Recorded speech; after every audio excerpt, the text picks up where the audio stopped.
some athletic training. And what's a hitting video without some athletic training? Because after all, hitting is an athletic movement. Hopefully by the end of it, you understand what I mean when I say don't rely on your athleticism. And I hope you moved around today, by the way. Hope you got your lift in. If you did, let me know in the comments what you worked on today. Let's get right into why athleticism is second. And we're gonna start right now.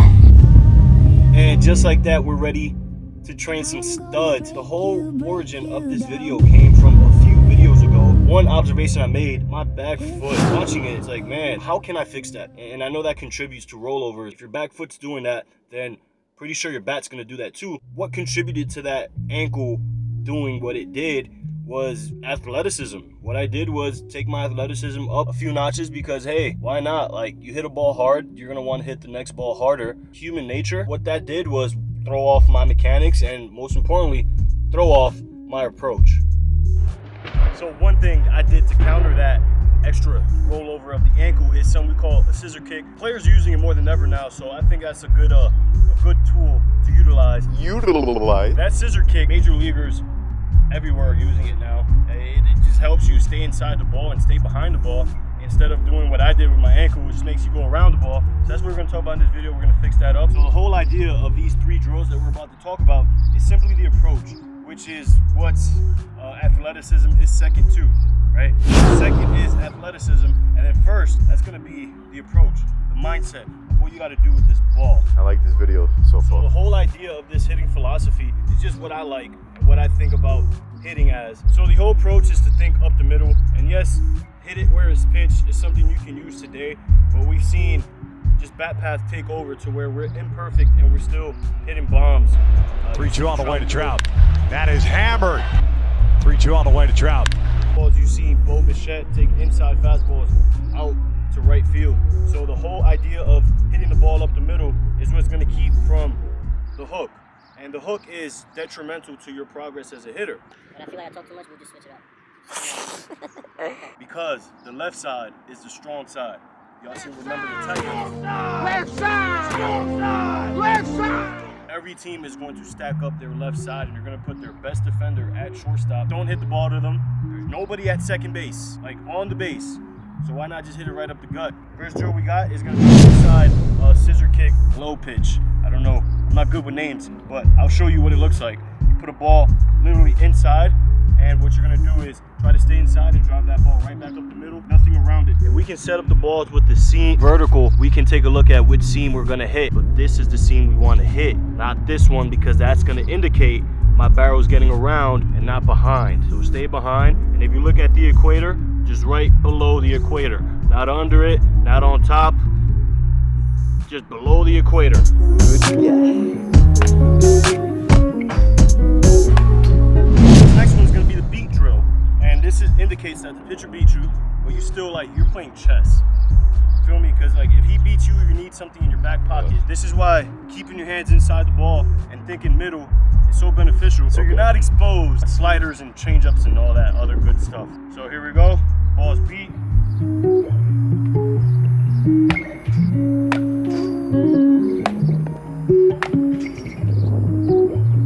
So obviously the bat angle for a higher pitch would be different than it would be for a lower pitch. You see the lower pitches, the bat was a lot more vertical than it would be for a higher pitch. If you're popping these balls up, then you need to do something with your swing. If you're hitting these balls on the ground, you should be doing something with your swing. One major key is his elbow. If the shoulder flies open, then obviously, like we spoke about, you're exposed with breaking pitches. But if we can learn how to get this elbow in without disrupting the bat path, we're much more inclined to hit the barrel, which is pretty much what I try to think about the whole time. Everything else is out of my control. I want to put the barrel on the ball. Now, the last drill is the high T drill. We're going to put the T as high as we can. Try to match the bat path. So your bat angle would be a lot different than it would be a low pitch. If you try to pull this off here, I don't know, you better get your hands up. That almost took my back off. Spinal. Because obviously we learn from our mistakes. Last time I swung at a high pitch, I missed it. So obviously we're trained to hit the crap out of the ball, which means our practices complement that ultimate result of hitting the crap out of the ball, which I agree. But then oftentimes I go up and see just yaks, straight up yaks off of the tee. So that approach is not gonna work for everybody. So keep in mind that your athleticism is second. What you should focus on first is the approach and whatever else helps you with that approach. So for me, it would be a lot of the elbow work as you've seen in prior videos, or like today, focusing on different pitch locations and making sure that I have a swing for that location. How you doing, bro? I want to talk to you about something off camera. So what do you got to talk about? Anything you say to me, you can say the Time Is Now Nation. I'm gonna tell you right now, your trainer here, Calvin, is a bum. When I get on me and him get to face each other on the mountain, this is about to get real serious, letting you know right now. Well, this is more interesting. You're one of those guys that just swings the crap out of the bat every time. This drill that I'm about to do is gonna help you just tame some of that energy and channel it to when it counts and when you have to use it.